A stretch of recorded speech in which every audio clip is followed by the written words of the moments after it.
अस्सलाम वालेकुम। मैं Afzal Usmani Aligarh alumni association Washington DC की जानिब से आप सभी लोगों का तहे दिल से खैर मकदम करता हूँ।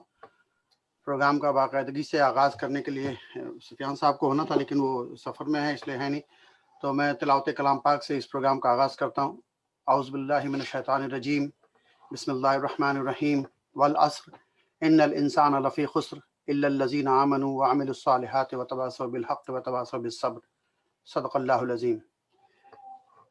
मैं सबसे पहले बाकायदगी से आगाज़ करने के लिए हमारे सीनियर डॉक्टर सैयद आमिर साहब से दरख्वास्त करता हूँ कि आज के प्रोग्राम की सदारत कबूल फरमाएं। जनाब सैयद आमिर साहब। आमिर भाई, इजाज़त हो तो मैं प्रोग्राम शुरू करूँ? आप अनम्यूट कर लें।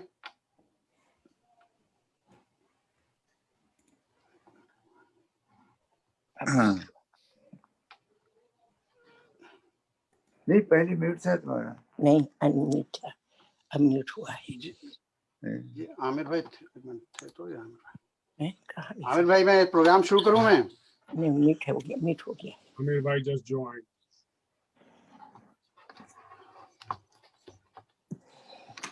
उठा लेगी दोनों।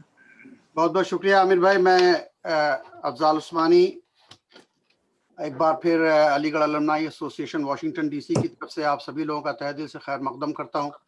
जैसा कि आप जानते हैं कि हम लोग ये अलीगढ़ मुस्लिम यूनिवर्सिटी के सेंटेनियल सेलिब्रेशन मना रहे हैं और 1920 में कायम शुदा यूनिवर्सिटी आज अपने 100 साल पूरे कर चुकी है। उस सिलसिले की ये दूसरी कड़ी है। पिछले हफ्ते इनाग्रेशन हो चुका था, आज हमारे दूसरी कड़ी का प्रोग्राम है। और Aligarh alumni association Washington DC 1975 से कारगर है वाशिंगटन डीसी मेट्रोपॉलिटन एरिया में, और बहुत सारे फलाही काम में जो है ज़ोर शोर से शामिल है। स्कॉलरशिप का प्रोग्राम है, फीडर इंस्टीट्यूशंस को सपोर्ट का प्रोग्राम है, और इस बार कोविड की वजह से कोविड के रिलीफ के भी काम हमने किए हैं। और इन सब की तफसीलात आपको हमारी वेबसाइट aligarhdc.org पे मिल जाएगी। मैं बहुत ज़्यादा वक्त नहीं लूँगा और मैं इसके बाद आज के प्रोग्राम को आगे बढ़ाने के लिए मैं दरख्वास्त करूँगा हमारी सीनियर डॉक्टर हाशमा हसन साहिबा से कि प्लीज़ वो स्टेज पर आएँ और इस प्रोग्राम को आगे बढ़ाएं। डॉक्टर हाशमा हसन साहिबा।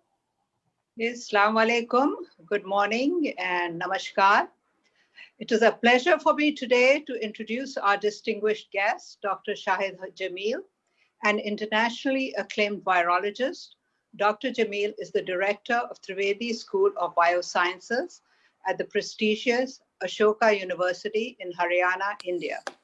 On his appointment, Mr. Ashok Trivedi, founder and trustee, said, with one of the world's leading virologists, Dr. Shahid Jamil, as the director of the Trivedi School of Biosciences, I'm confident that the school will put India on the global map of advanced research in synthetic biology, infectious diseases, chronic diseases, and advanced computing technologies. Dr. Jamil is the ex-CEO of Wellcome Trust DBT India Alliance.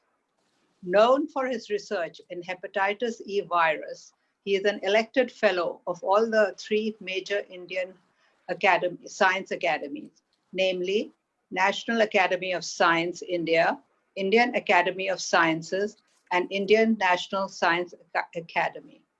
The Council of Scientific and Industrial Research awarded him the Shanti Swarup Bhatnagar Prize for Science and Technology in 2000. He is a member of Guha Research Conference, as well as the American Society for Microbiology.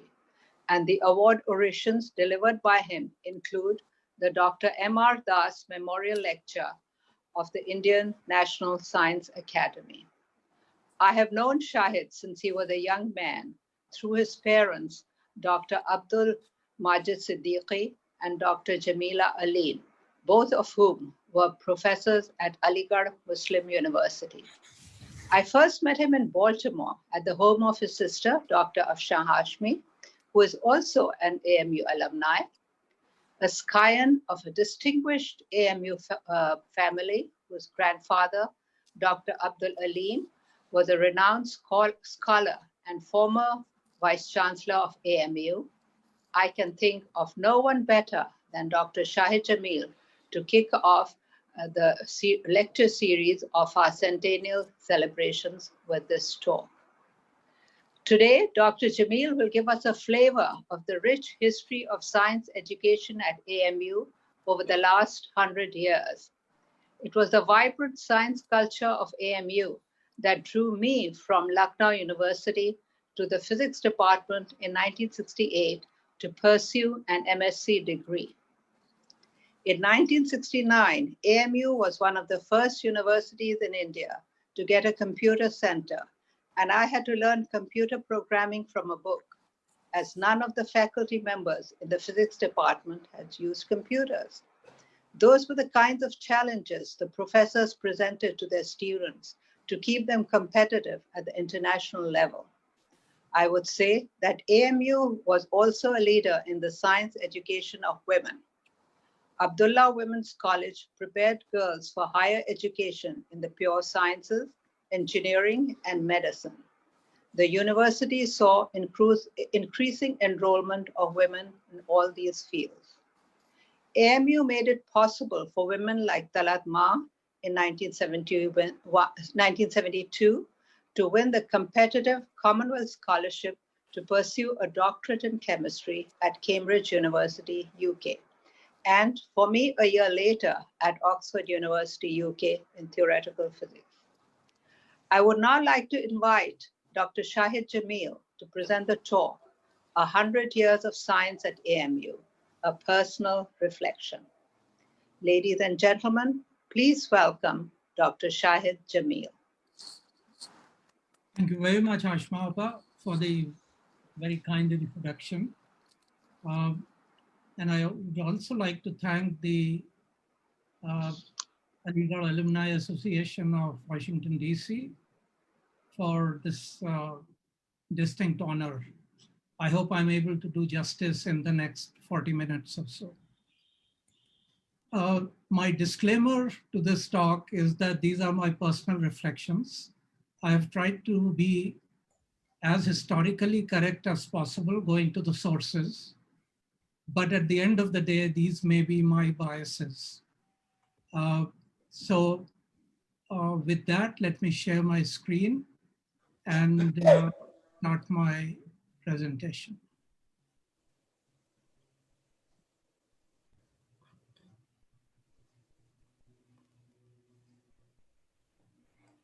I hope my screen is visible. Why? Please put on presentation. Good.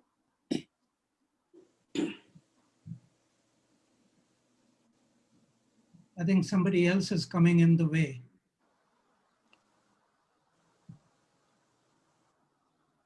Try again.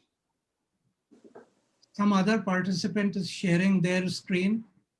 Okay. Habibullah, SM Habibullah's screen. Sorry, who's that? I don't know. Can we stop it from here or?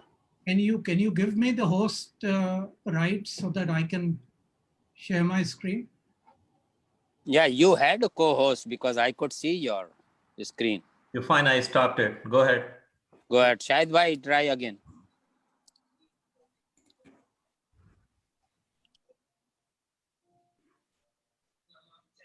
Can you see now? Yes. But it is not in presentation mode. I'm going to presentation Okay. mode.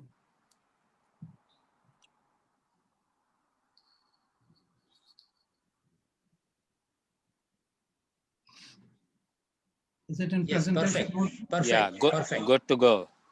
Okay, wonderful. So 100 years of science at AMU, and as I said earlier, these are my personal reflections.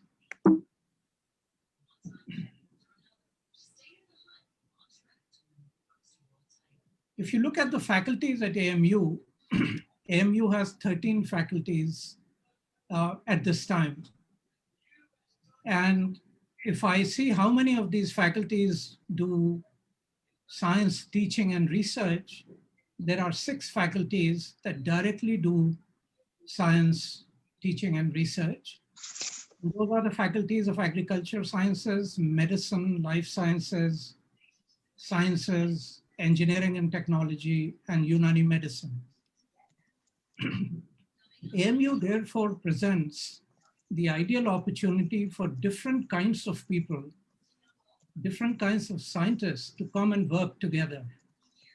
It also gives the opportunity for social scientists to get involved in science-based issues, as also people in faculties of management and law. So AMU really presents a very, very comprehensive environment for collaboration. How much of that happens is a matter of question and concern, and I will come to that towards the end of my talk. So let me begin by sharing some snippets of history of science at AMU. Let's start from the top. Vice chancellors who were men of science.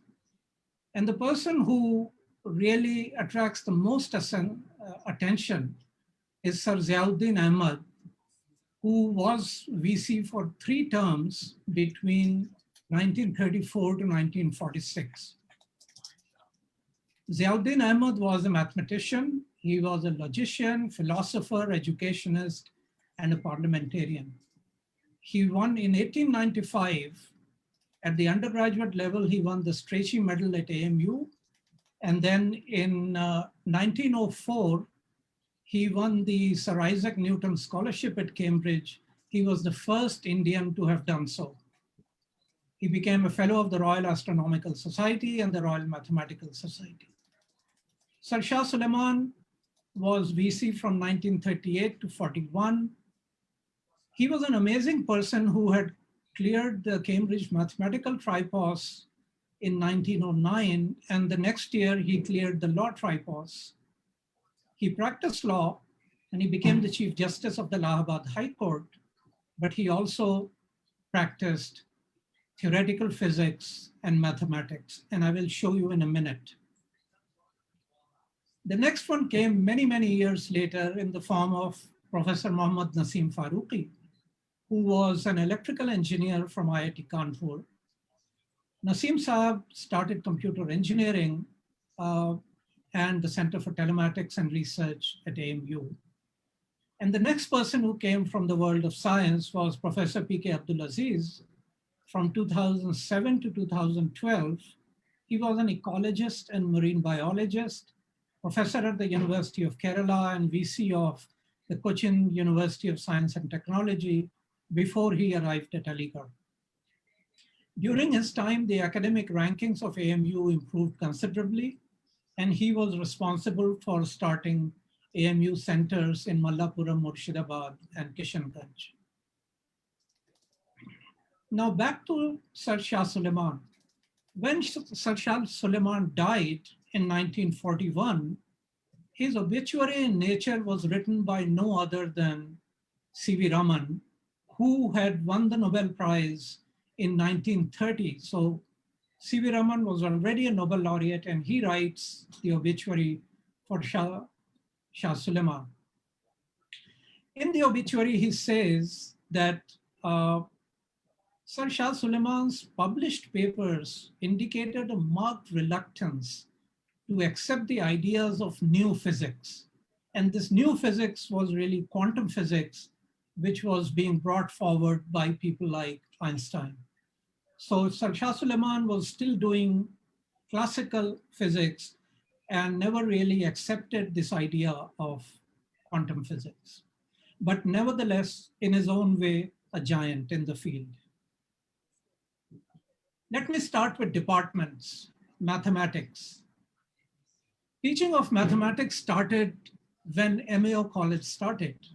And the most illustrious of those teachers was Babu Jadav Chandra Chakravarti, or J.C. Chakravarti, who served MAO College from 1988 to 1916.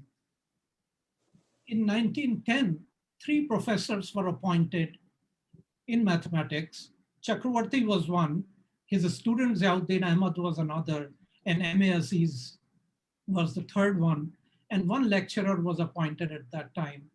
Remember, this was still in college. In 1910, this group focused on astronomy, history of mathematics, and theory of functions.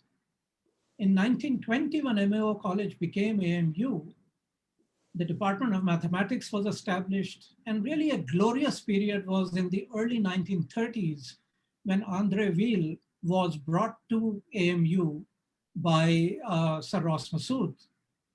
He was a French mathematician who was awarded with the Wolf Prize and the Kyoto Prize and became an FRS much later. He spent 2 years at Aligarh and he recruited people like Didi Kosambi. Kosambi, besides being a mathematician, a statistician, was also an expert in many European languages. In the 2 years that he spent at Aligarh, he wrote 8 research papers, and his research papers were in Italian, French, and German. So that's how versatile he was. Kosambi was also hired in 1945 by Homi Bhabha as the first faculty member at Tata Institute of Fundamental Research, which started in 1945. Coming to physics, which is Hashma Appa's department. The teaching of physics started again in MAO College by H.B. Duncliffe in 1912, became a department in 1920, produced the first PhD in 1926. The period of 1912 to 1922 was headed by Chaudhry Wali Muhammad, who was a student of J.J. Thomson. And J.J. Thomson, you will recall, was doyen of spectroscopy.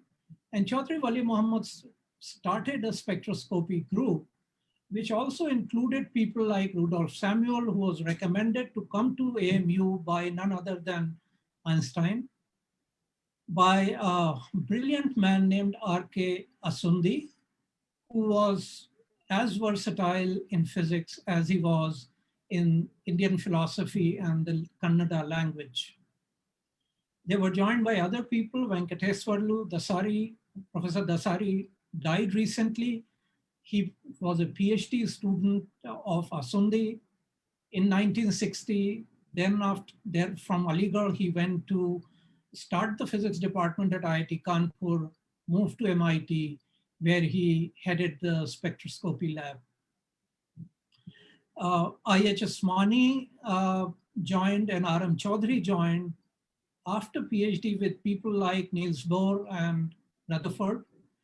And they both went on to play very important roles in the setting up of the Pakistan Atomic Energy Commission after partition. Who can forget Professor Rais Ahmed, who was the chairman of NCRT and really changed school education in India. The physics department has various specializations today and participates in international collaborations at a very large scale. Here are some old pictures I found of the physics department in 1925, when with Chaudhry Wali Muhammad, you can see sitting third from left, and also the department in 1933, where you can see Samuel and you can see Asundi. Coming to chemistry, where many of us in the audience here studied, chemistry teaching was established in 1911 at MAO College by Duncliffe. 1926, the building foundation was laid by Nawab Hamidullah Khan of Bhopal. Till 1929, people like Mr. Allah Bakhsh, Colonel Haider Khan, Mumtaz Appa's husband, H.B. Kroll and Qasim Ali Mansouri were in the department. In the early 1930s, Hunter and Desai established the organic chemistry, and the first PhD in organic chemistry from the department was Dr. Omar Farooq in 1934. Dr. A.R. Khidwai joined in 1951, and he started an MSc course in biochemistry, also established a unit in the Tibia College, and he started the units of analytical and inorganic chemistry. 1994, industrial chemistry was added. There are many notable teachers, some of whom I have listed here.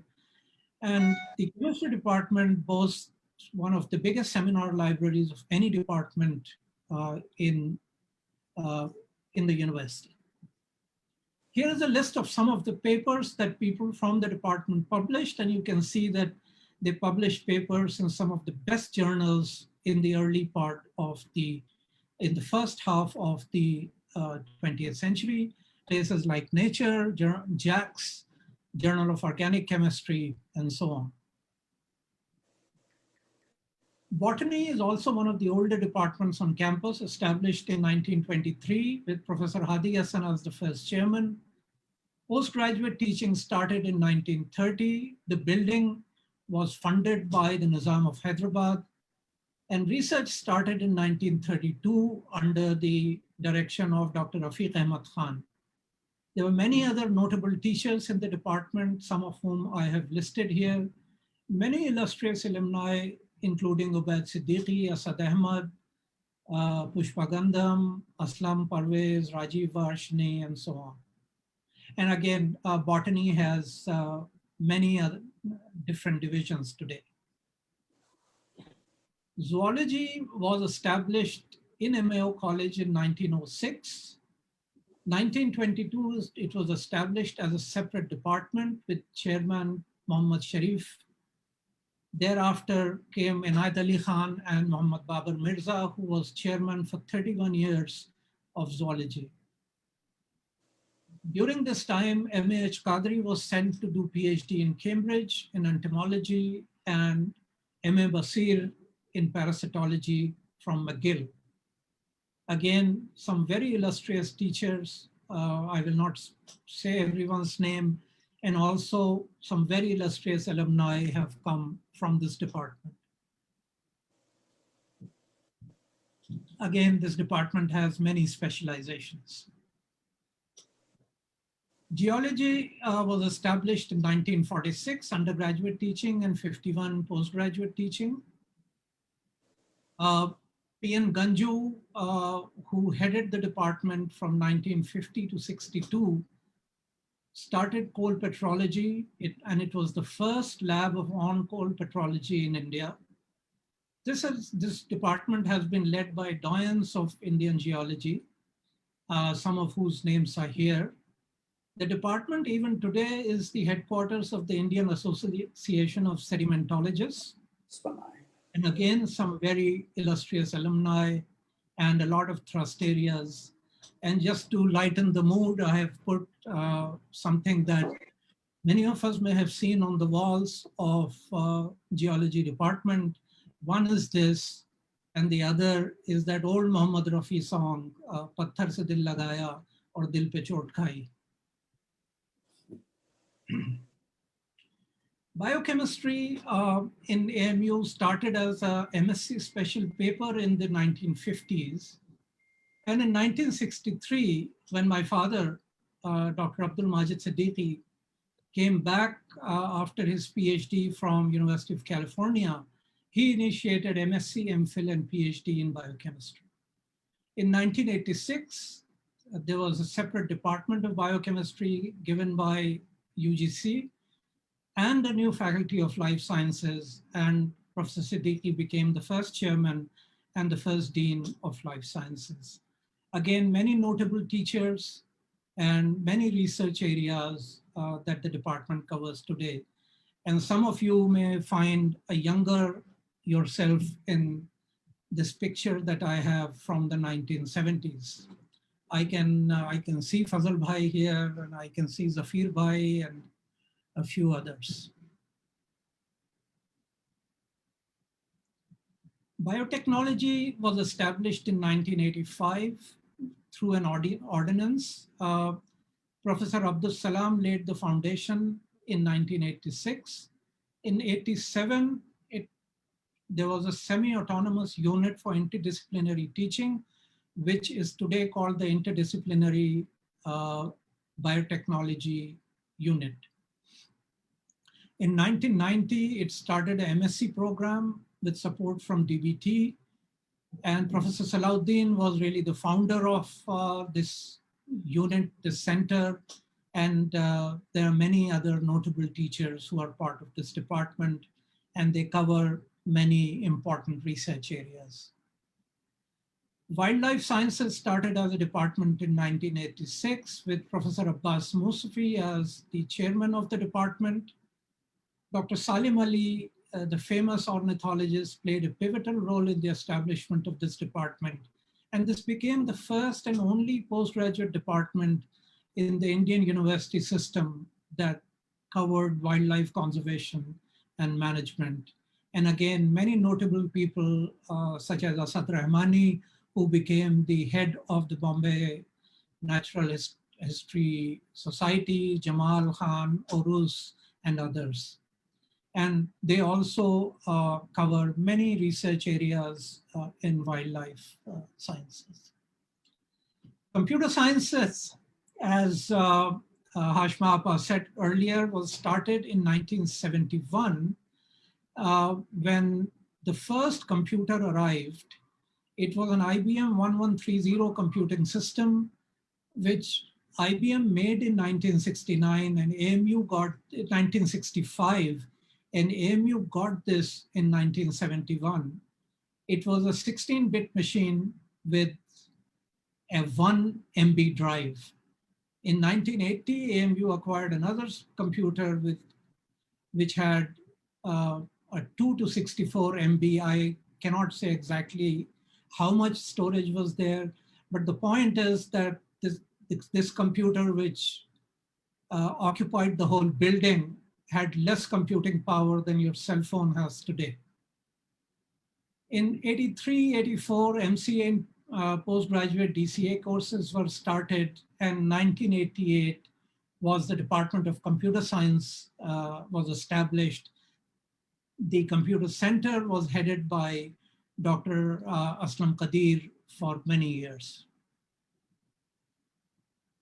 Builders of science at AMU, again, I would say that this list is not exhaustive. It is simply based on my own lived experience, people who I have seen. There were people before that who I have not seen.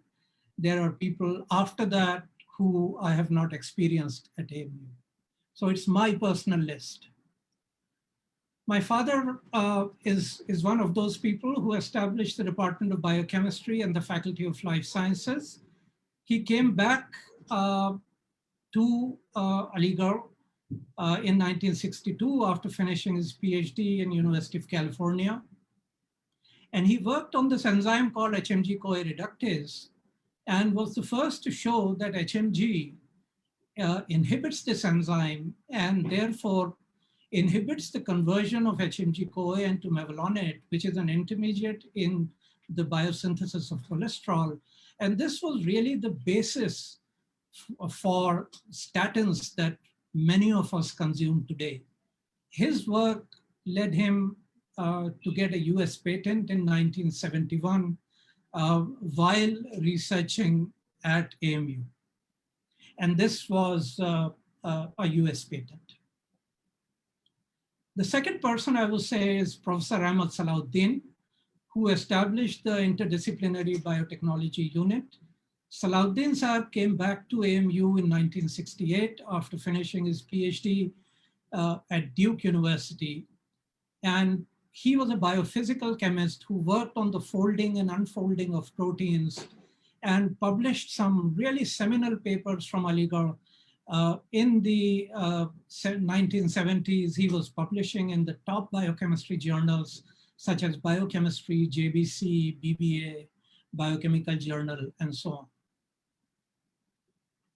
And the third I would list is Professor Abbas Musafi, who established the Department of Wildlife Sciences, an avid conservationist and really an architect of the conservation movement in Aligarh in the 1970s. He established the Nature Conservation Society with his students such as Asad Rahmani. In 1984, he went on a Fulbright fellowship to Colorado State University. And I remember that very well because I was a postdoc in Denver at that time. And I used to drive to Fort Collins where Musafi Sahab was located sometimes on weekends to meet with him and to also bring him over to Denver. So I do share that very valuable time with him there. In 1986, the MSc program in wildlife sciences was established and it became a full academic department in AMU. And this trained a large number of students, including Jamal Khan, who is the current chairman of the department. Let me turn to women in science at AMU. And this, I can tell you, was the hardest thing to find, but it helps to have good friends. Women's College in 1922 was giving intermediate degree, and in 1937 became an undergraduate college. Till 1938, Lady Hardinge Medical College in Delhi ran feeder classes for FSC students, and these students could compete for a medicine seat at Lady Hardinge. And one of the first ones to do that was Rashid Jahan, who was Papa Mia's daughter. Science teaching started in the Women's College in 1939, and this really enabled people like Talat Mah in 1972 and Hashma Hassan in 1973 to be able to compete for the highly competitive Commonwealth fellowships to go and do their PhDs in chemistry and physics at Cambridge and Oxford. I will list here some women teachers, the names that I could get from my contacts. This is of course not exhaustive. The chemistry teachers that I have underlined, Arunima Lal, Shaista Bano, and Bilqis Nasim Waris, also became principals of the Women's College and also head of the department. And Arunima Lal also became head of the department and dean of sciences at AMU. Qudsiya Tahseen in zoology, I have highlighted here because she is currently the only existing faculty member at AMU who is a fellow of all the three science academies in India. I will highlight two alumna of AMU whose leaving AMU was a loss for AMU, but again elsewhere. And the one who stands out is Ubaid Siddiqui, who did his MSc in botany in 1953, was appointed lecturer, and went on study leave to do a PhD in genetics at Glasgow. He went on to do a postdoc at University of Pennsylvania, and he was part of really the early work in molecular biology globally. And when he came back to India, he initiated molecular biology in India. He established the Department of Biological Sciences at TIFR in Bombay. He started neurobiology, which he laid the foundations of neurobiology in India. And later in the 1990s, he established the National Center for Biological Sciences. For his service to science, he was given the FRS in 1984, Fellow of Royal Society in 1984, Padma Bhushan in 1984, and Padma Vibhushan in 2006. Why was this a loss for AMU?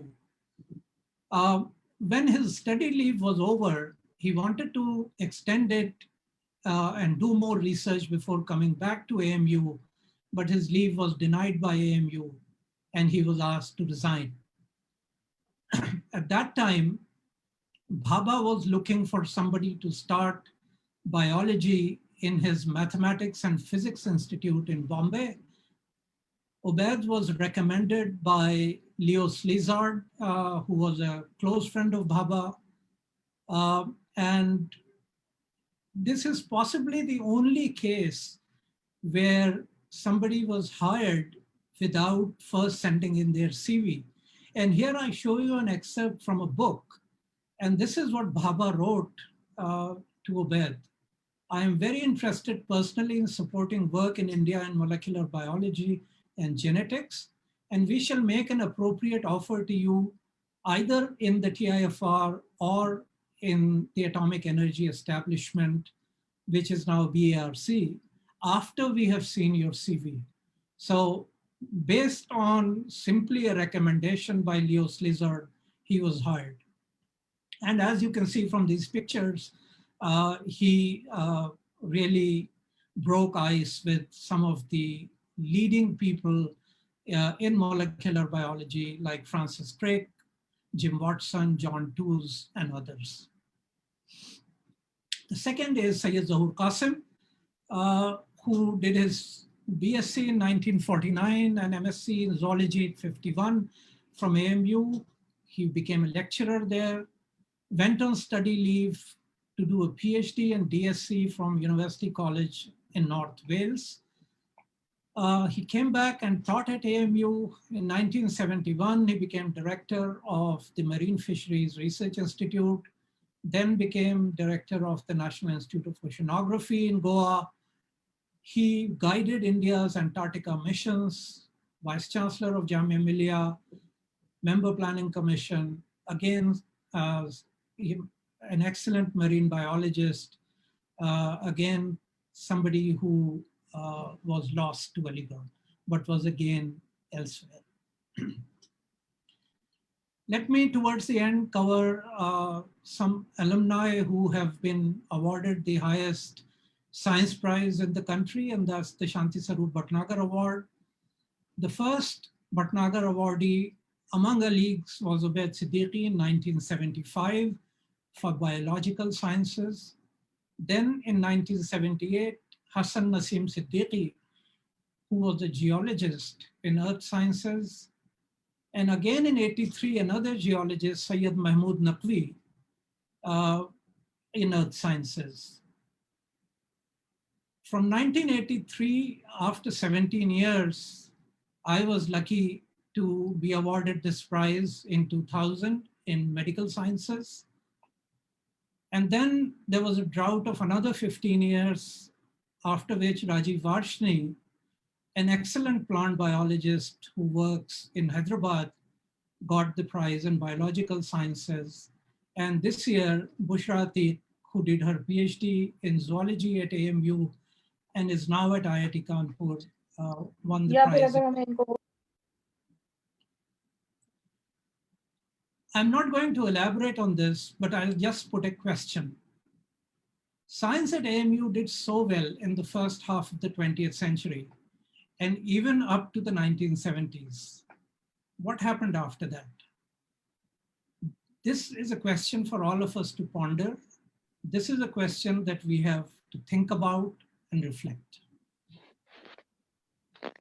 Let me end by thanking the Aligarh Alumni Association of Washington, DC for the invitation, Dr. Hashma Hassan and Dr. Aftab Ansari for their inputs, Mr. Naved Masood, IAS, for his inputs, Farah Nizami for information on Women's College, as also Imrana Naseem, who gave me a list of all the teachers that she could think of, Azra Musfi and Jamal for information on, and also Rus for information on Abbas Musfi Sahab, Faizan Ahmad for information on Salahuddin Sahab, Rahat Abrar Sahab for some information, and my cousin Ibrahim for shooting some of the pictures of buildings that you have seen. Thank you very much for listening.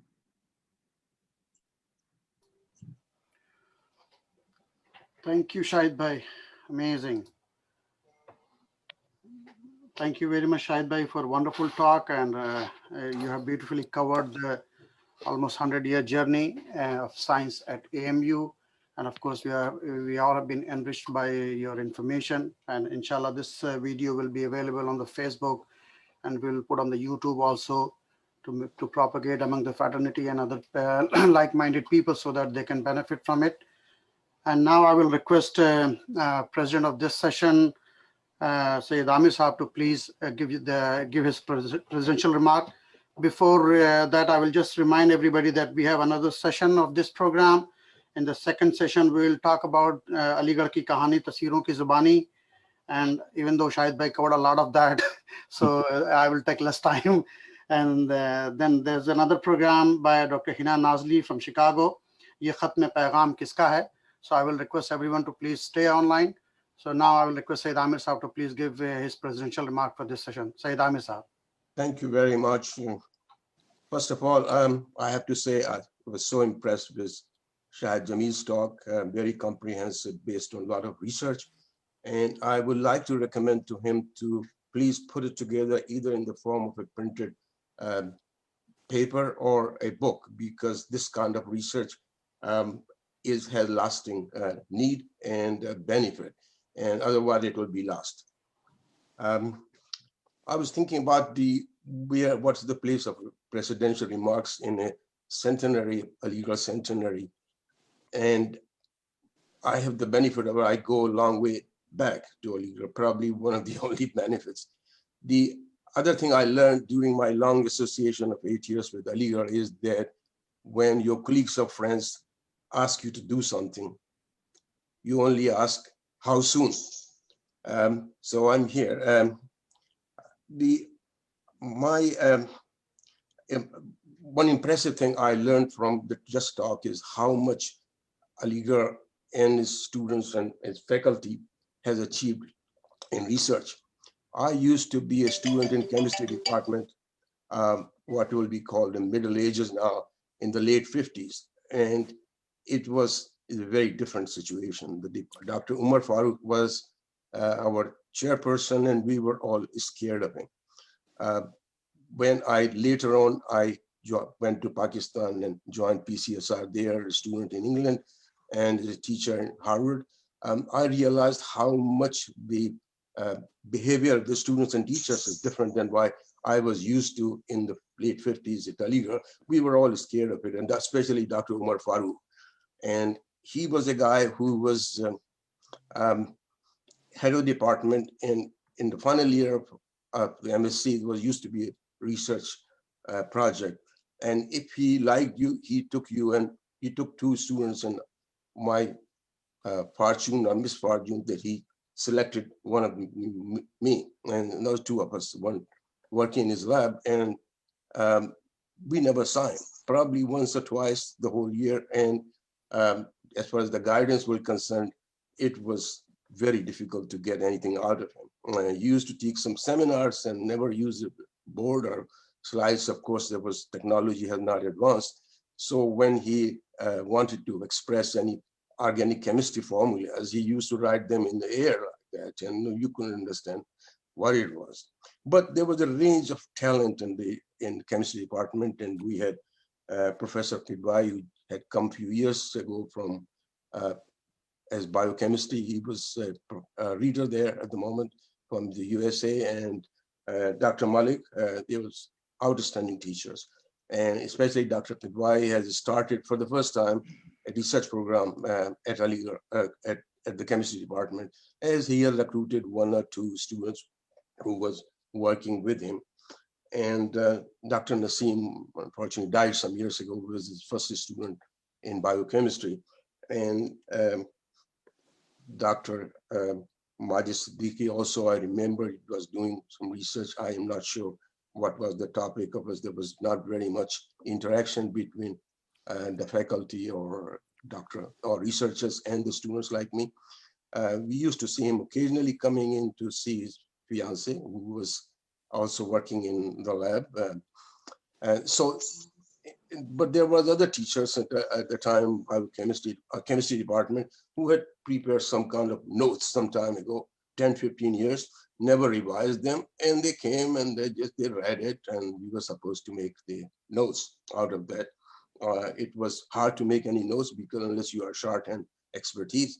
And these people, I don't think very much interested in there, and I don't think we benefited from them very much.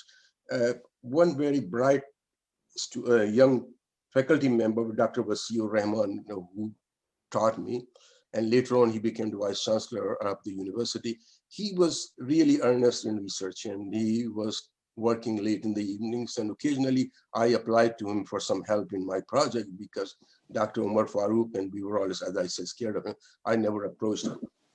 And he was very kind, and you could see that he was so personally involved and interested in research. And the status of research at those facilities and at department was, you would not imagine, not realize the difference when I got to Birmingham University and faculty at Harvard, that we were using those, I was still boring carts to fit the equipment, and the store, there was a chemical store, but most of the time we couldn't find anything there, because the university was going through a financial problem and they couldn't really afford to have equipment there. And similarly, we had a seminar room, but there were no journals, or very few of us, and we could not afford the books either. So it was, but nevertheless, how impressive it is that Shahid Jamil has provided all the impressive record how the Aligarh students, faculty, how marvelously they did later on in their life, and I'm very gratified. So thank you very much. And I still see people are, even today, in addition to him, there are people, Aligarh people, who are doing so well. And we have recently heard that another bright student of Aligarh, Professor Imran Ali, was judged as the top scientist in India, and he's also a product of Aligarh University. So we are all very gratified that the torch keeps burning brightly, very much so. So thank you, and again, I want to thank Shahid Jamil and congratulate him on his presentation. Thank you. Thank you, Amir Bhai, for your presidential remark and your own memory. Thank you once again. So this concludes the first session. Now I will request Dr. Muhammad Akbar to please come on the stage and start the second session of this evening or afternoon from US time. So Dr. Muhammad Akbar, please. अस्सलाम वालेकुम नाजरीन, आज के इस programme में Aligarh alumni association Washington DC के कई जाने माने नाम में से दो जाने माने नाम जो इस एसोसिएशन की पहचान है आपके सामने मौजूद हैं, जिनमें से एक डॉक्टर रफत हुसैन हैं और दूसरे जनाब अफजल उस्मानी हैं। और डॉक्टर रफत हुसैन, जो जिनको नहीं मालूम है, वो एफडीए में सीनियर साइंटिस्ट हैं जो 25 साल से ज़्यादा से वहाँ पर काम कर रहे हैं, और हमारे एसोसिएशन के प्रेसिडेंट इस साल के जनाब अफजल उस्मानी साहब, जो सीनियर इंजीनियर हैं, जो आईटी स्पेशलिस्ट हैं, वो अलीगढ़ एसोसिएशन के इस साल के प्रेसिडेंट हैं। तो वैसे तो ये लोगों का कोई तारीफ के मुताज नहीं है। आप वो आज वो आपके सामने अलीगढ़ एसोसिएशन की 100 साला तारीख को तस्वीरों की शक्ल में पेश करेंगे, जिससे आप अपने आप को कुछ वक्त के लिए माजी में पहुंच जाएंगे। तो आज हम इनका इस्तकबाल करते हैं इस खता के साथ, अलीगढ़ की वो कहानी, तस्वीरों की ये जुबानी, मौक़े सदी पर अच्छी है ये याद दहानी, माजी के पन्नों को उलटने दौर हाजिर में आ रहे हैं दोनों डॉक्टर रफत और ये उस्मानी। डॉक्टर रफत हुसैन और उस्मानी साहब, शुरू हो जाएं आप लोग। क्या बात है अप्पू, क्या शायर हो गया।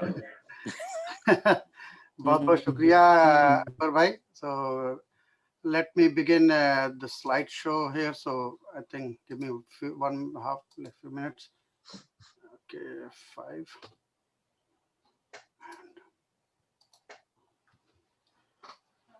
Can you see the screen properly? Yes. Once Yes. again, thank you everybody, and welcome to this Centennial celebration of Aligarh Alumni Association, Washington DC. It's a Centennial celebration of Aligarh Muslim University, organized by Aligarh Alumni Association, Washington DC, and our sister organization from across the globe. And we are doing a series of events started from 31st October till early December, and different sister organizations across the globe are participating and joining in our efforts. I would like to express my gratitude and thanks to everybody. So let's begin this session. A lot of things Shahid Bhai covered in this aspect, so probably it will be much quicker for us to finish this. And I'm really thankful for Rafat Bhai for helping me to put up the slides and add more information into that one. So ये अलीगढ़ की कहानी तस्वीरों की जुबानी, वैसे तो खैर 100 साल की कहानी है और इरादा तो मेरा ये था कि भाई probably we'll put at least 400 slides, so get ready for that to have a 400 slide presentation. मैं मजाक कर रहा हूँ वैसे 100 साल के लिए 400 भी कम है, लेकिन बहरहाल कुछ कम स्लाइड्स में काम चलाया जाएगा. तो आइए कहानी शुरू करते हैं वहां से. Okay sorry, okay hold on, कुछ स्लो है या क्या है ये? Go back. Hold on.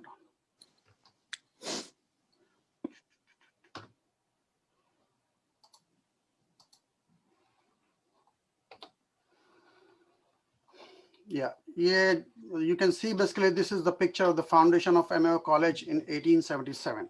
Even though we are talking about the history of Aligarh Muslim University, which was basically granted a status of university in 1920, but of course we cannot talk about Aligarh Muslim University without talking about MAO College, which was established in 1875 as a Madrasatul Ulum, and in 2 years, in 1877, it became Mohammedan Anglo-Oriental College, which is also known as MAO College in 1877. So this is the picture of the foundation of MAO College. You can see basically this pulley chain also.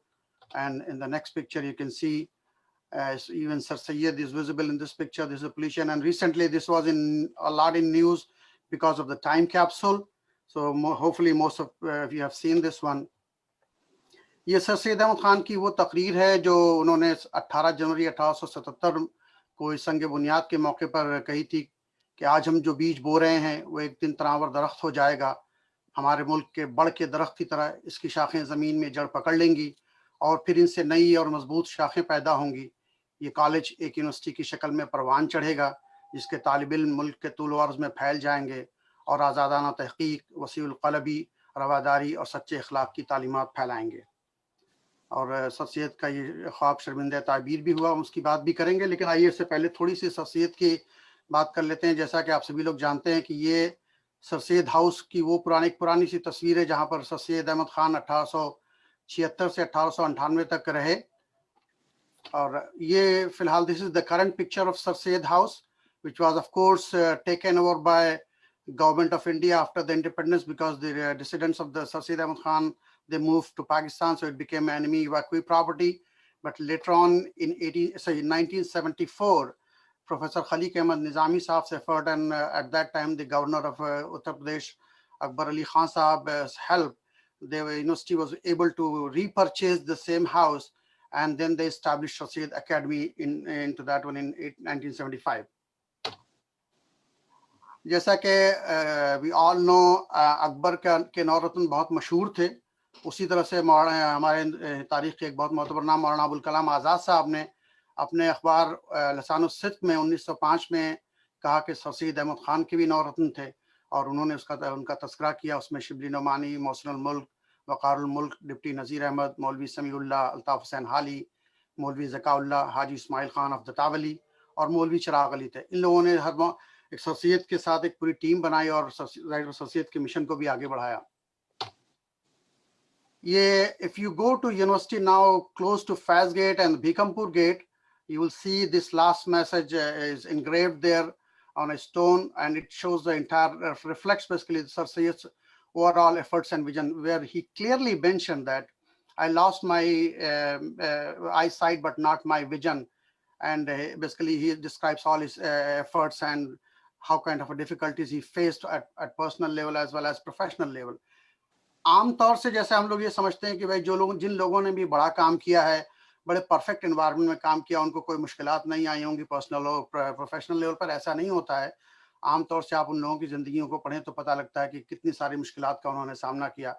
اس میں definitely سر سید کی life میں بھی personal level پر بہت early age میں ان کی wife کا انتقال ہو گیا، بیٹی کا انتقال ہو گیا، 2 چھوٹے بچے، ان کی پرورش بھی انہوں نے کی، جس میں سید محمود اور سید حامد 2 ان کے بیٹے تھے. تو اس طرح ایسا نہیں ہے، بلکہ پروفیشنل لیول پر مختلف لوگوں نے ان کے خلاف فتاوے دیے، ان کو اپوز کیا، ان کے ویژن کو اپوز کیا، ان کے تھاٹس کو اپوز کیا. تو وہ سب مشکلات بھی ہوتی. تو اس لیے یہ سوچنا کہ ان لوگوں نے پرفیکٹ حالات میں کام کیا، یہ مناسب نہیں ہوتا ہے. بہرحال آپ لوگ اگر یونیورسٹی جائیں گے اور جاتے ہوں گے تو وہاں پر ایک یونیورسٹی سرکل پر جو ہے یہ میسج انگریو ہے، تو آپ ضرور دیکھیں اسے اور اس سے استفادہ کریں. یہ अलीगढ़ मुस्लिम यूनिवर्सिटी के बनने से पहले एमएओ कॉलेज की मैनेजमेंट कमेटी के सेक्रेटरीज और जिम्मेदारान थे। जाहिर सी बात है कि सर सैयद जब कॉलेज बना और उसकी मैनेजमेंट कमेटी के शुरू से लाइफ सेक्रेटरी थे, तो 1875 और 77 से 1898 तक सर सैयद उसके सेक्रेटरी रहे। अपनी जिंदगी में 1880s के अराउंड कुछ लोगों के मशवरे के बाद सैयद महमूद जो उनके बेटे थे, छोटे बेटे, और इलाहाबाद हाई कोर्ट में जज थे वो, and for the sake of record, he till now he holds the record to be the youngest justice of Allahabad High Court. He became judge at the age of 32. Anyway, so वो उसके life joint secretary elect हो गए थे ताकि sir Syed के इंतकाल या उनके बाद जो है सैयद महमूद सेक्रेटरी हो जाएं, और बिल्कुल ऐसा हुआ भी। और 1898 में सर सैयद के इंतकाल के बाद Sayyid Mahmood became the secretary of the management committee of MO College. But at that time, his health was not good and there were some personal problems with Sayyid Mahmood. So of course, a lot of people were worried about that, how the college will go on. So in early 1899, they had a meeting and then they basically requested Sayyid Mahmood to resign because of his health reason. And there was a long story into that one. I will not go into detail. Finally, he resigned and they elected Nawab Mohsin al-Mulk as the next secretary of the MAO College Management Committee. And of course, we don't have time to talk about each secretary's efforts and to improve and to enhance the college.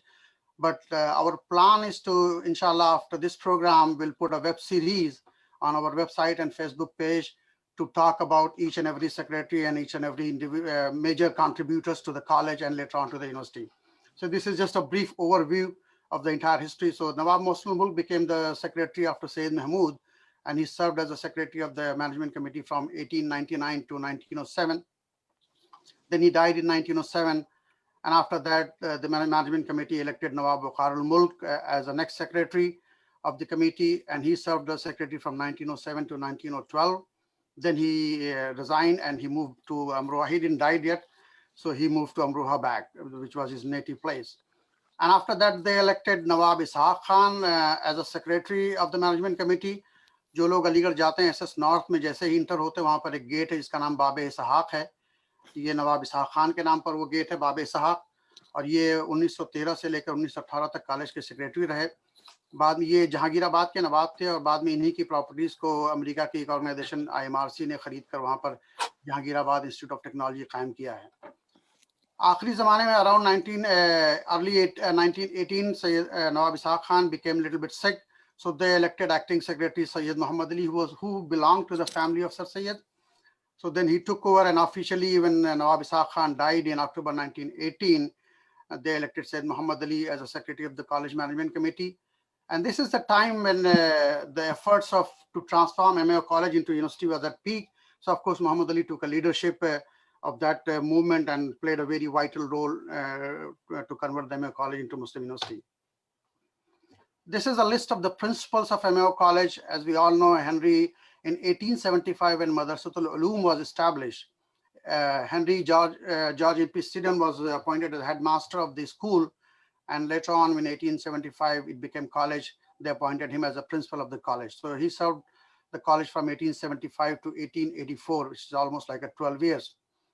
And after that, the very young Theodore Beck, who came as a principal in 1884 and served as a principal till 1899. So 15 years as a principal, and his entire career was as a principal. He came at a very young age, around 24, 25 years, and he died in India, Shimla itself, in the year 1899. So he is the longest serving principal of MAO College.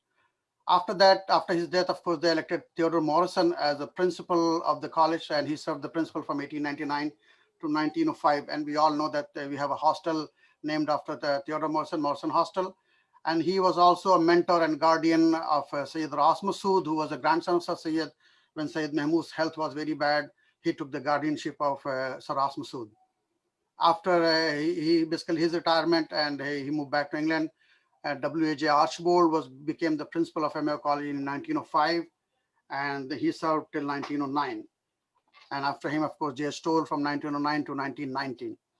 After that, they were trying to bring some of the trustees of the college and management committee. They wanted to bring Sir Ras Masood as a principal of the college, but for some personal reasons, Sir Ras Masood and some conflict between the trustees, he did not accepted the offer. So they appointed Sir Ziauddin Ahmed as the new principal of the college, who was also AMO College alumnus. And as Shahid Bhai mentioned, that he was a faculty in the mathematics. And so he basically appointed as a principal, and he served as a principal till end of the college. That means when the college became Muslim university, and after that he became the founding vice chancellor of Aligarh Muslim University. So here's a few glimpses of the Mayo College remnants and groupings. You see on the leftmost side is Professor Thomas Walker Arnold, which was one of the professor of philosophy, who was there, and you can see Professor Theodore Beck. So this is a picture of their Aligarh picture. So Theodore Arnold and Theodore Beck. And you see this grouping, second grouping, you see Theodore Beck in the middle, Professor Tipping, and on the left side you can see Maulana Muhammad Ali Jauhar, and this one Sajjad Haider Yildirim, and this is Sheikh Abdullah Papa Mian. There are a few others, of course. And this grouping, you see very famous Sahibzada Aftab Ahmad Khan, who was also MAO College alumnus.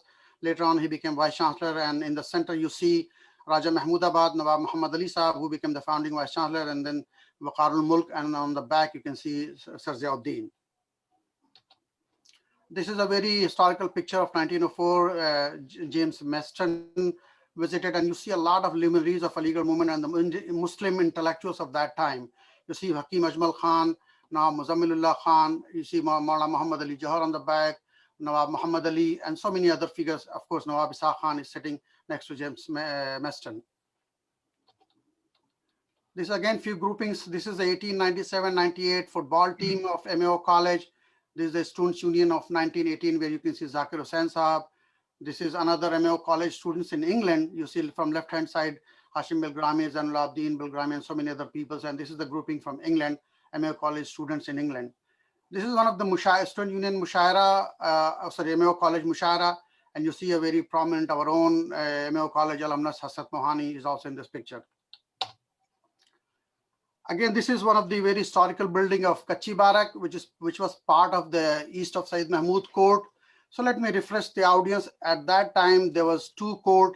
One was Sir Sayyid Court, which is now the SS Hall South, and another was Sayyid Mahmud Court, which is now the SS Hall North.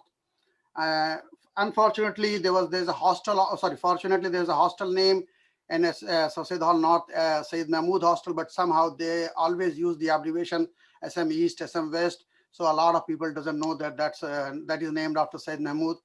And I personally wrote letters to the vice chancellors in the past, and it came into discussion also in the MU Executive Council meeting to rename the SS Hall North as Sayyid Mahmud Hall. Anyway, let's see when it happens.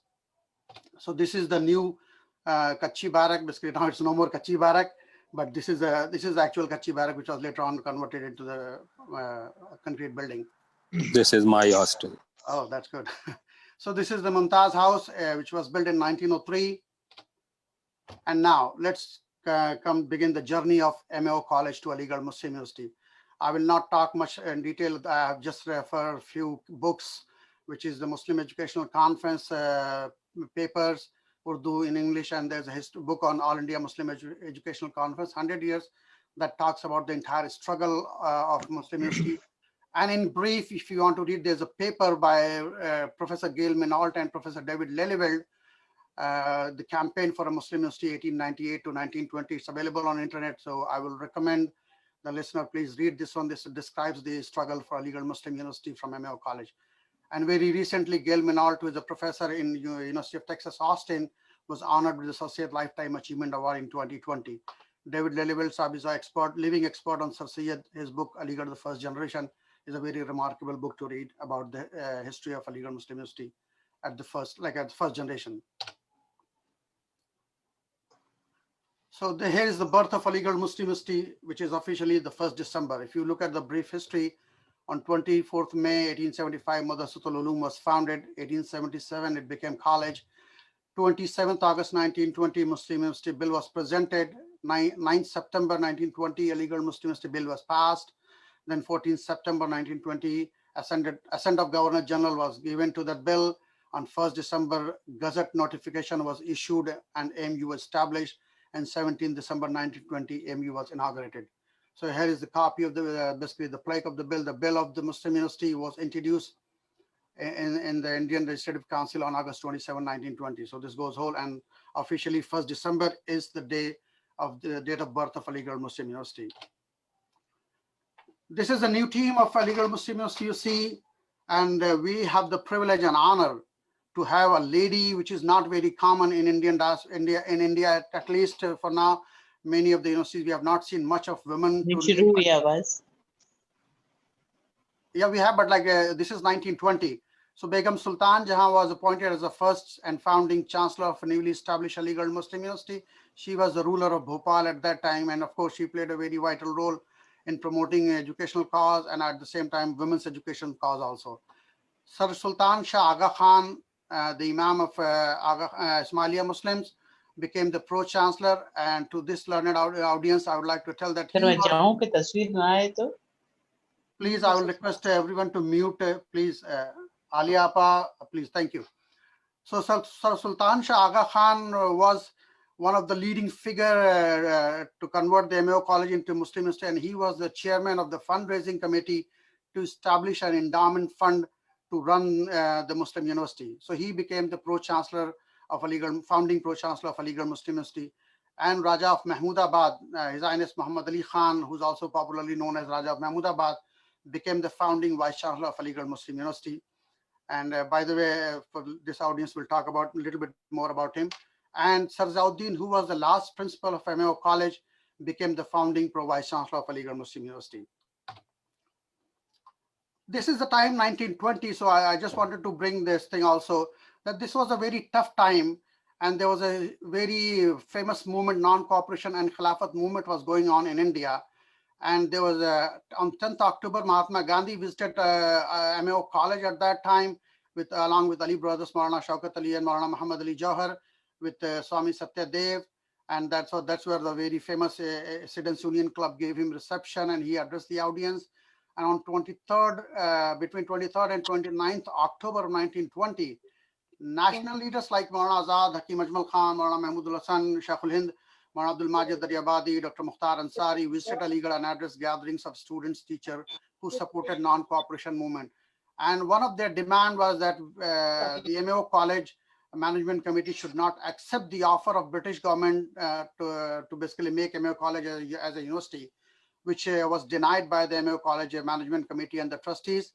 So to counter that, this gathering, basically they established a new university called National Muslim University in AMU camp, around next to the AMU campus itself, which was later became Jamia Millia Islamia. And till 1925, this university was operated next to, adjacent to Aligarh Muslim University campus.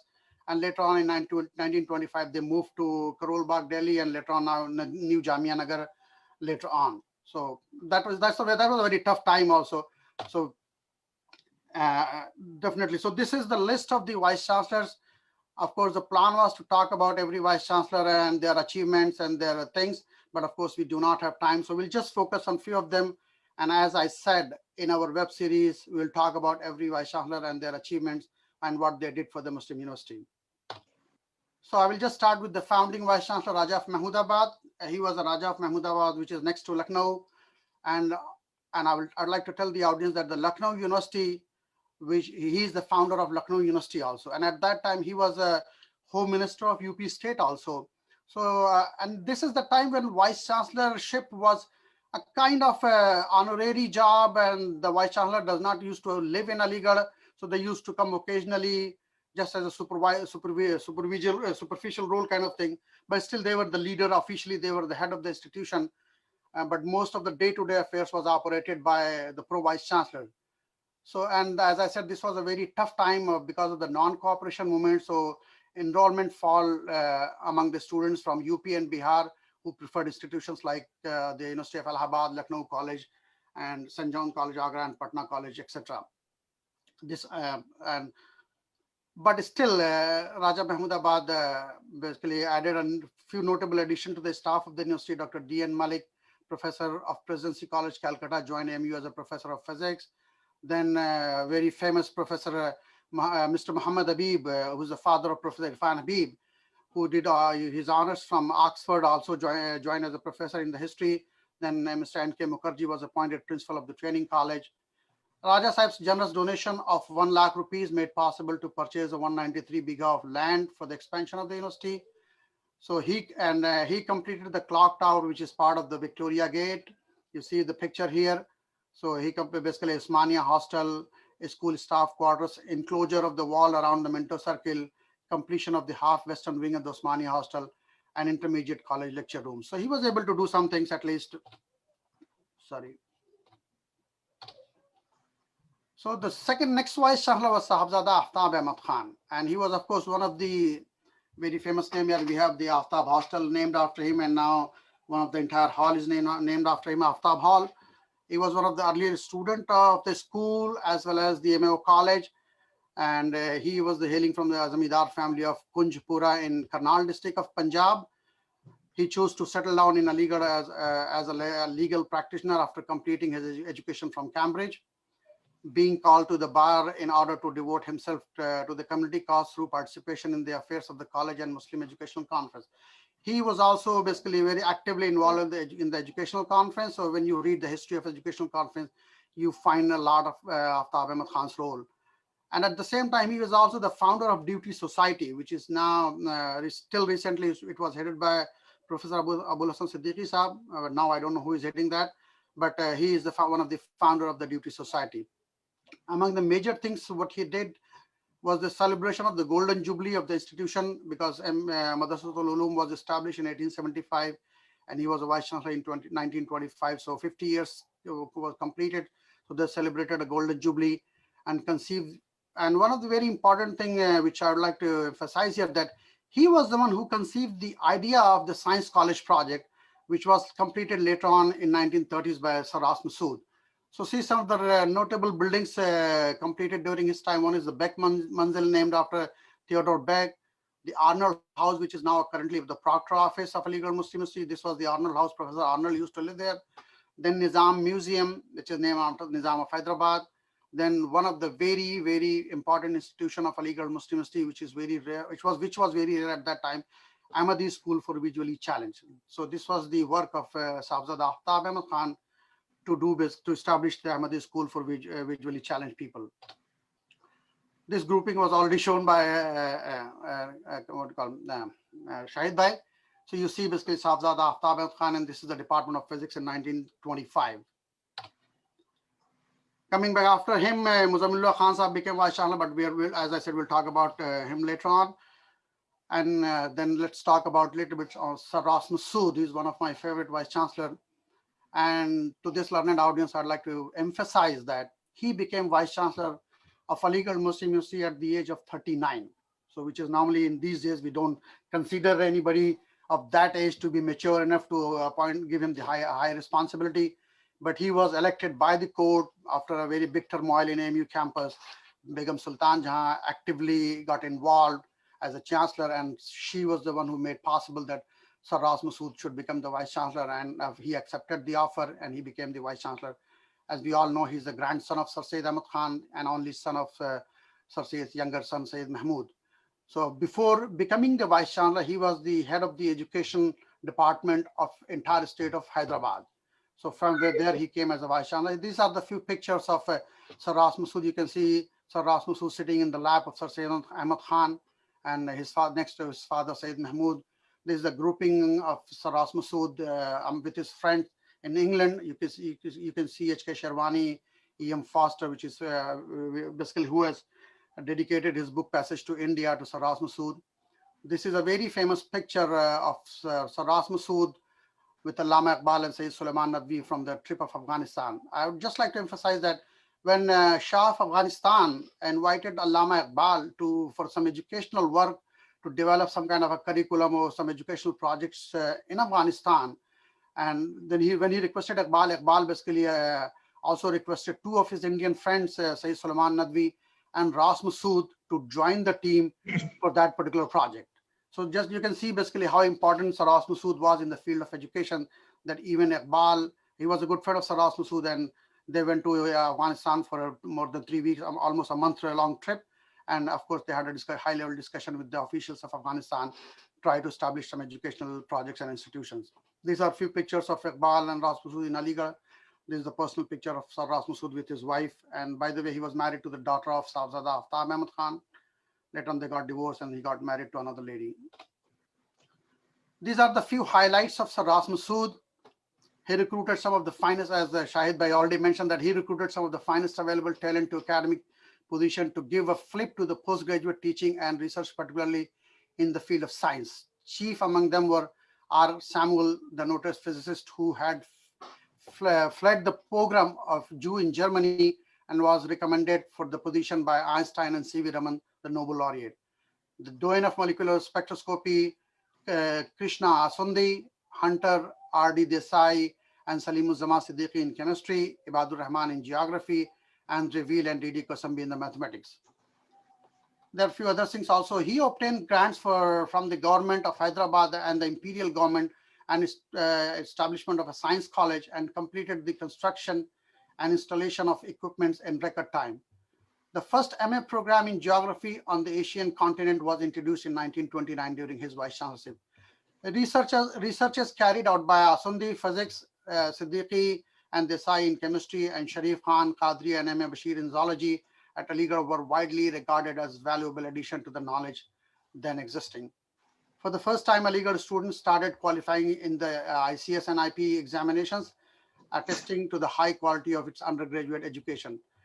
Standardized protocols were laid down for conduct of the residential life in halls of residence, leading to the considerable improvements in the discipline. This is again a very historical picture Shahid Bhai shared, so I will just skip that one. Few of the things he noted was that teachers were encouraged to obtain PhD degrees of foreign university. And I hope the present, and I hope and pray the present administrations and the management of university should still do the same. Political leaders of various persuasions were regularly invited to speak on subjects of topic interest to broaden the horizon of the university community.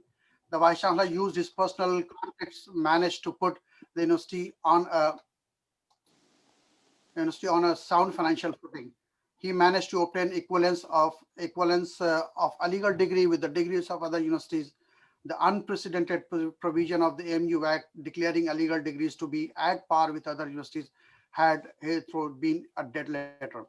That means it was a very great achievement. Female education received a flip with the university undertaking the responsibility of conducting high school examination of the girls' school and by permitting girls to take university examination. So this was done by Sir Ras Masood Saab.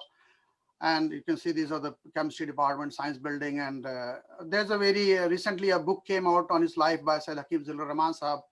I will recommend the audience to please go read that book that has a detailed life description of Sir Ras Masood.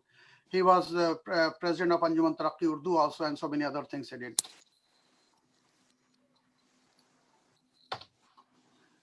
These are, so as I said, like these are the few distinguished visitors. I will not, as I said, I will not talk about all the vice chancellors because it will take a amount of time. So we'll do that web series, inshallah, very soon. So these are the few distinguished visitors of Aligarh Muslim University. Chakravarti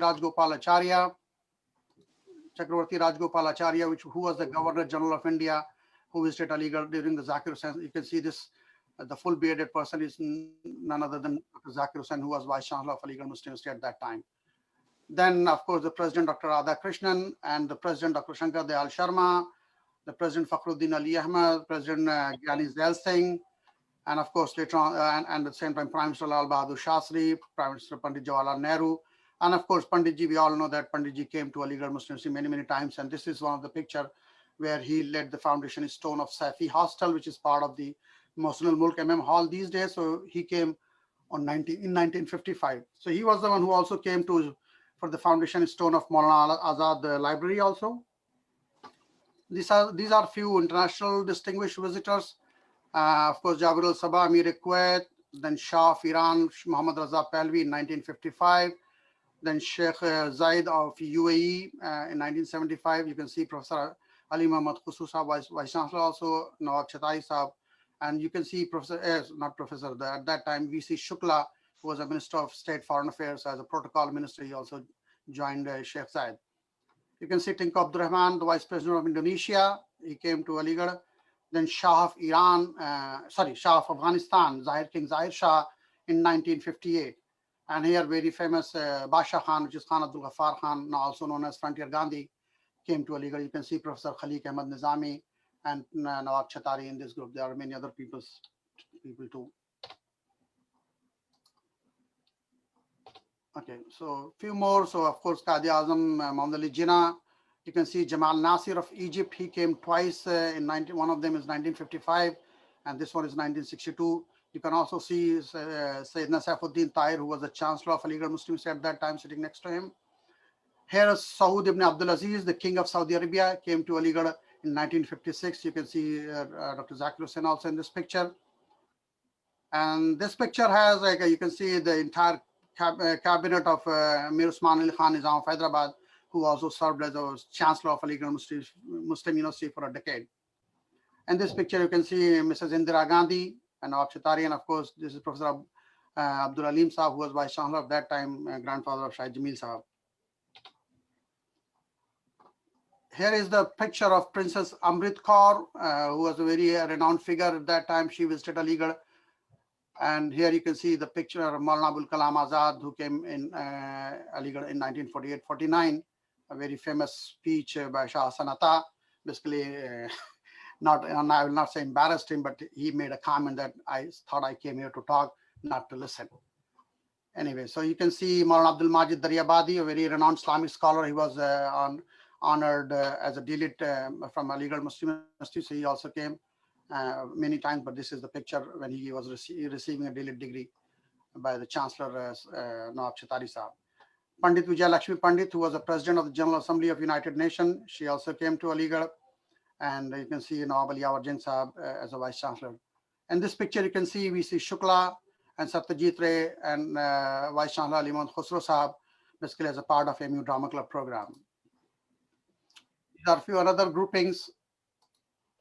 You can see this is 1958 picture of a first All India Inter-University Table Tennis Tournament, and Colonel Bashir Hussain Zaidi, you can see him in this picture. So he was the Vice Chancellor of Aligarh Muslim University at that time. He's also known as Shah Jahan of Aligarh Muslim University because he played a very key role in making different very famous buildings, including Kennedy Auditorium. This is one of the very old picture of 1928-29 MU Students Union, basically Sir Ras Masood along the office bearers of Students Union. Similarly, you can see in this picture Nawab Ali Yawar Jang, who is the Vice Chancellor with the office bearers of Aligarh Muslim University. And this person, he's Maulana Muzaffar Islahi, who was Secretary of Students Union at that time. This is a grouping of riding club inside the Jama Masjid. This is a very recent picture of during the Vice Chancellorship of Sayyid Hashim Ali Akhtar Saab of AMU Drama Club. You can see the present president of the General Education Center, F.S. Shirani, who was also very active in the drama club. He's also there. He's a faculty in the Unani Medicine. And this is a picture of Professor Rahman, who was Vice Chancellor with Hashim Ali Akhtar Saab. This is another grouping. Basically, you can see on the right side, Colonel Bashir Hussain Zaidi Saab is sitting in the middle. Very young Professor Shahriyar Saab and Professor Alim Masroor Saab, two very renowned personalities from the Department of Urdu. Here in the central picture, you can see Nobel laureate Professor Abdul Salam Saab. He visited Aligarh many times. And of course, he played a very key role in the establishment of Center for Promotion of Science, which is basically an independent body, and he gave the seed money also. And he was very actively involved till he was alive, along with Professor Professor Ahmad of Department of Physics, who was the founding director of Center for Promotion of Science. And you can see other people also, Yar Qadai Saab, at that time, Chancellor of Aligarh Muslim University, Pro-Chancellor Badr Rahman Khan Sherwani Saab, and the head of the Hamdard Dawakhana, Hakim Saab, who later became the Chancellor of Aligarh Muslim University, Professor Usman Admi Saab, and many others. This is another grouping of MU Students Union, Chaudhry Mursil Khan Saab, with Sheikh Zayed of UAE. And you see the bottom picture here, it's Triguna Sen during 50s, during the Vice Chancellorship of Nawab Ali Yawar Jang Saab. This is a very historical picture, very old. You can see on the right side, the long bearded person is Zainul Abidin, who was a very close friend of Sir Sayyid Ahmad Khan and helped Aligarh MO College at that time to the best of his abilities. And if you want to know more about him, on my website or blog, aligarhmovement.com, you have a brief life sketch of Zainul Abidin Saab. You can see young Sahibzada Aftab Ahmad Khan also in this picture. And you can see Professor Thomas Walker Ordnell in this picture, who was in Aligarh till basically 1800, and later on he moved to Lahore as a principal of Lahore College. After that he moved to England, and he was also a teacher of Allama Iqbal. On next to him you can see Nawab Mohsin Mulk Sahab. So for sure this picture is before 1907. This is a glimpse from the life archive, so basically Times Archives life. So you can see the old Aligarh with, of course, this is the clock tower and Victoria Gate. This is the classroom, and I remember correctly, Shahid Bhai mentioned Professor Babar Mirza. So he's Professor Babar Mirza taking classes, and you can see a separate arrangement for Parda at that time. So the girls student can attend the classes in the Parda. So this is one of the picture the girl students are coming.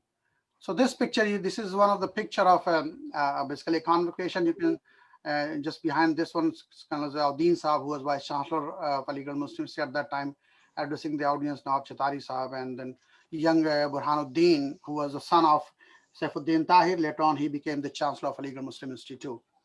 And in this picture, you can see Nawab Chatari and his Colonel Bashir Zaidi, who served as the headmaster of this university school also, and later on he became the Vice Chancellor also.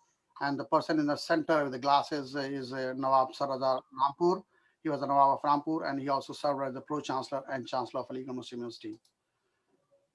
Of course, as I said, we cannot cover the entire history, so just I gave you the glimpse of history through the picture. So our plan is to have a web series of these things, basically where we go in detail about few individuals or individuals who had made significant contribution to Muslim University and the educational cause of the community.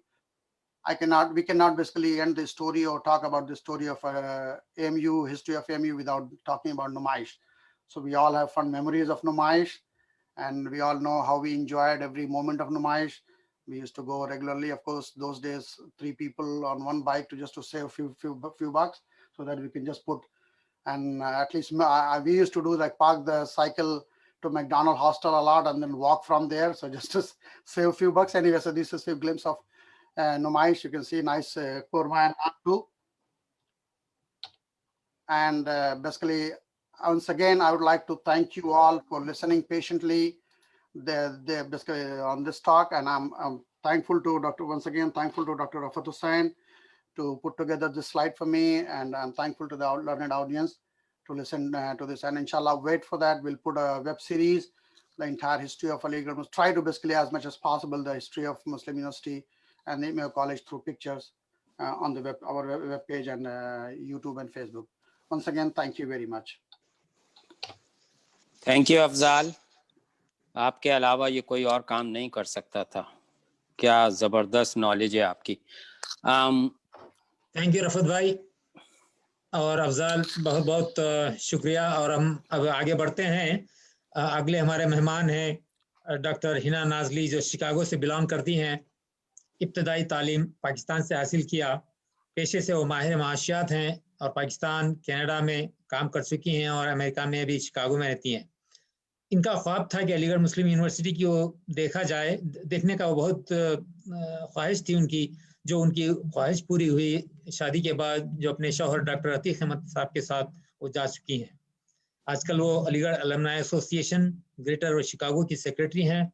तो इससे पहले कि वो कई programme में हिस्सा ले चुकी हैं, जिसमें से वो मुझसे हुए हैं हम कलाम, सितारे ज़मीं पर और चिट्ठी आई है यूट्यूब पर आ चुकी हैं.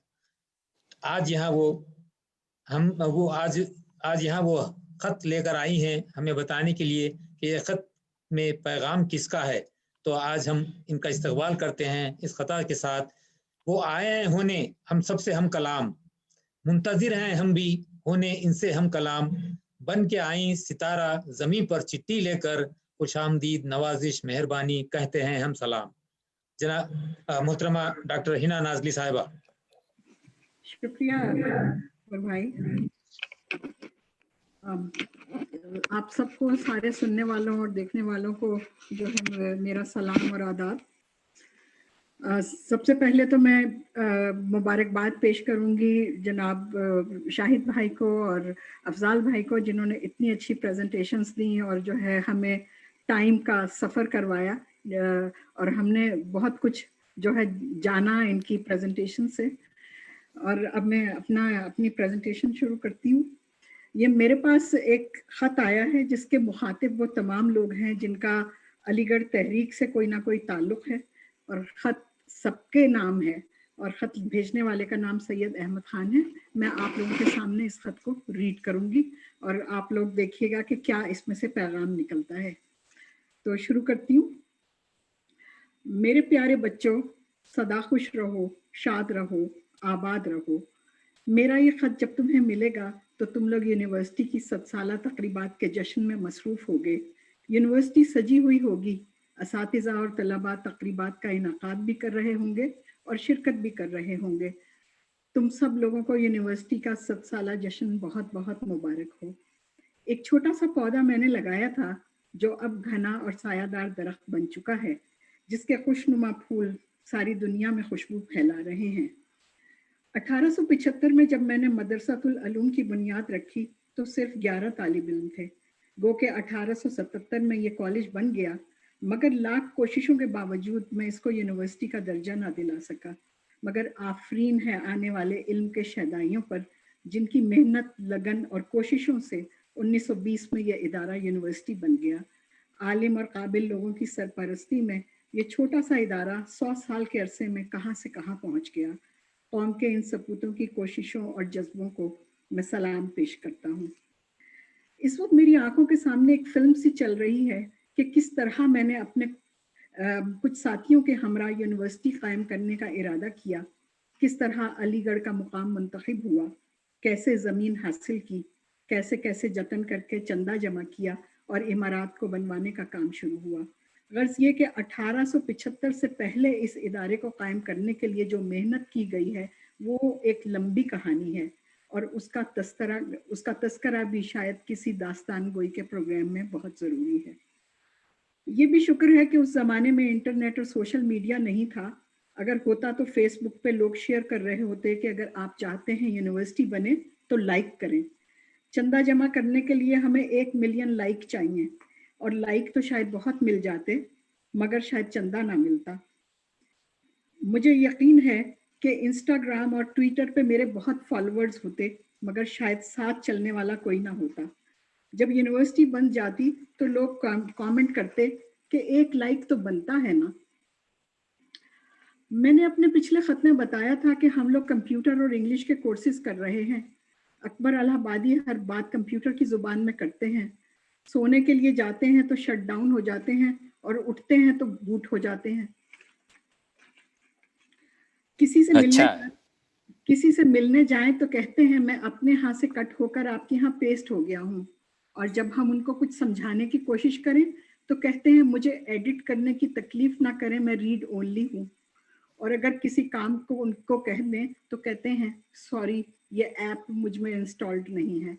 खैर, उनके किस्से सुनाने बैठा तो फिर मैं और कुछ नहीं कह पाऊंगा।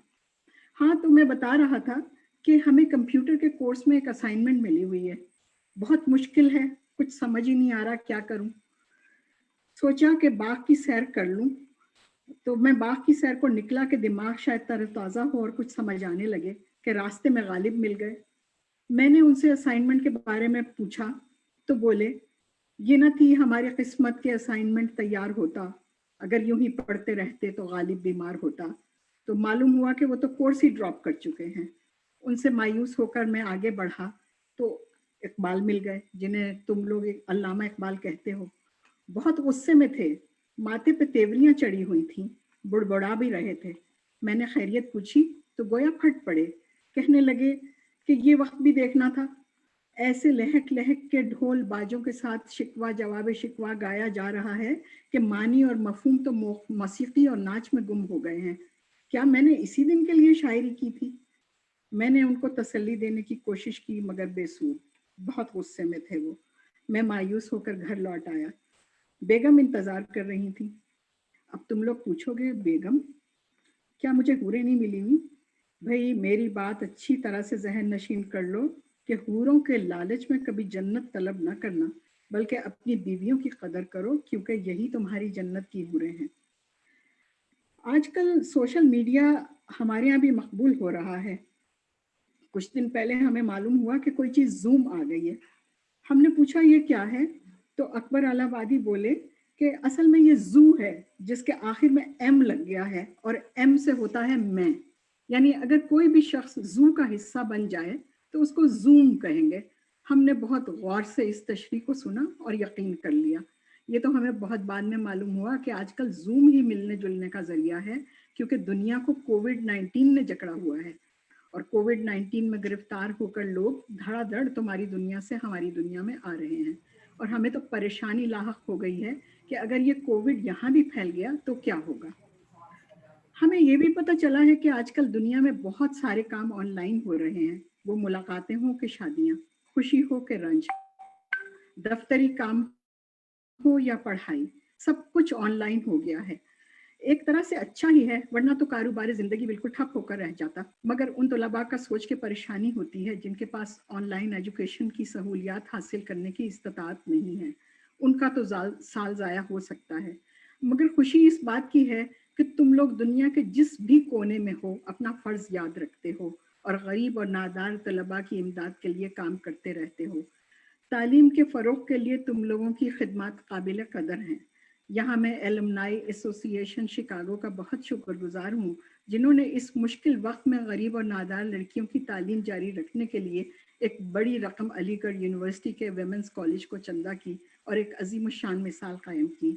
शाबाश, तुम लोगों ने फ़ख्र से मेरा सर बुलंद कर दिया। मुझे उम्मीद है कि इस रकम का सही इस्तेमाल करते हुए मुस्तहिक लड़कियों तक ये इमदाद पहुँच गई होगी और उनकी तालीम बगैर किसी रुकावट के जारी होगी। मुझे अफसोस इस बात का है कि मैं अपनी ज़िंदगी में लड़कियों की तालीम के लिए चाहते हुए भी कुछ न कर पाया। सारी तवज्जो लड़कों की तालीम पर मरकूज़ रखी, क्योंकि मैं समझता था कि तालीम याफ्ता मर्द अपने घर की ख़वातीन की तालीम के लिए खुद हौसला अफजाई करेंगे। मैं शुक्रगुजार हूँ उन सब लोगों का, ख़ास तौर पे पापा मियाँ और बेगम सुल्तान जहाँ का, जिनकी कोशिशों से 1906 में अलीगढ़ में लड़कियों के लिए और मुझे ये जानकर बहुत खुशी हुई है कि लड़कियां हर मैदान में लड़कों के शाना बशाना तालीम भी हासिल कर रही हैं और काम भी कर रही हैं। मेरे प्यारे बच्चों, मैं तुम लोगों के काम और लगन से बहुत खुश हूँ, मगर यकीन जानो मेरी खुशी उस वक्त उदासी में बदल जाती है जब मैं तुम लोगों में नाइत्तफाकी देखता हूँ। कभी मजहब के नाम पे, कभी फ़िरक़े के नाम पे और कभी महज अना की खातिर तुम लोग अदावतों, रंजिशों और नफ़रतों पे उतर। ये तो अलीगढ़ तहरीक की तहजीब नहीं। इख्तलाफ राय ज़रूर रखो, मगर अना का मसला मत बनाओ। याद रखो, अदावतें और रंजिशें पालना तुम्हारे शाया निशान नहीं। इन्हें डिलीट करते रहो और मोहब्बतों को मल्टीप्लाई करते रहो। मैंने नोट किया है कि तुम लोग मेरी पुरानी तस्वीर इस्तेमाल करते हो, जिसमें मेरे लंबी सफ़ेद दाढ़ी है और सर पे लाल टोपी पहनी हुई है। यही तस्वीर हर जगह लगी हुई है और इस तस्वीर को देखकर लोग समझते हैं कि मैं बूढ़ा पैदा हुआ था और इसी तस्वीर को देखकर बच्चे मुझे सेंटा क्लॉज समझते हैं। अरे मियाँ, ढूंढो, शायद मेरी जवानी की कोई तस्वीर मिल जाए, और अगर नहीं मिलती तो आजकल तो साइंस का ज़माना है, तरक्की का दौर है, कोई स्केच ही बनवा लो। अब मैं ख़त को ख़त्म करता हूँ। यूनिवर्सिटी के 7 साला जश्न को खूब जोश व खरोच से मनाओ, मगर तहजीब का दामन कभी हाथ से न छोड़ना। याद रखना कि तुम आने वाली नस्लों के रहनुमा हो। जो तुम उनको दोगे वो वही लेकर आगे बढ़ेंगे। आखिर में कलीम उस्मानी के चंद अशार तुम सबकी नज़र। मीरे कारवां हम थे, रूह कारवां तुम हो, हम तो सिर्फ उन्वां थे, असल दास्तां तुम हो। नफ़रतों के दरवाजे खुद पे बंद ही रखना, इल्म के इस परचम को सर बुलंद ही रखना। ये मिशन तुम्हारा है, तुम हो पासबां इसके, ये चमन तुम्हारा है, तुम हो नग़मा ख्वां इसके। बेशुमार दुआओं के साथ तुम सबका सैयद अहमद खान। शुक्रिया। बहुत बहुत डॉक्टर हिना साहिबा। मैं अफजाल को देता हूँ mic. Afzal, carry on. Thank you, Akbar Bhai, and thank you, Dr. Hina Nazri Sahaba, for wonderful letter from Sir Syed, and we really enjoyed it. और उसके बाद मैं दरख्वास्त करूँगा हमारी एसोसिएशन के सेक्रेटरी इलेक्ट मोहम्मद जावेद साहब से कि वो आएँ और एसोसिएशन की तरफ से सबका शुक्रिया अदा करें। उसके बाद यूनिवर्सिटी का तराना होगा तो मैं सबसे दरख्वास्त करूंगा कि बस ज्वाइन रहें। मोहम्मद जावेद साहब। Assalamu alaikum. On behalf of Aligarh Alumni Association, Washington, D.C., I thank the organizers, participants, and attendees for making today's session of Centennial Celebration a successful event. I thank Dr. Shahid Jamil Sahab for a very informative and insightful presentation on 100 years of science at AMU, especially providing us with details about various departments at AMU, esteemed personalities belonging to these departments, including department heads, builders of science, and recipients of various prestigious awards. I thank Dr. Rafat Hussain Sahab and Mr. Afzal Usmani for presenting us with a beautiful story of AMU through pictures. This comprehensive journey was very informative and made us all proud and nostalgic as well. And I thank Dr. Hina Nazli for presenting us with an awesome paigam from Sir Syed himself. It was well thought and beautifully written and had satire beautifully laid out in each and every sentence. Lastly, special thanks to Dr. Hashima Hassan, Dr. Syed Amir, and Dr. Muhammad Akbar for contributing to today's successful event. Please stay tuned for Aligarh Tarana. Thank you, Jawed bhai. Let me share the screen and start the Tarana.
अच्छा programme.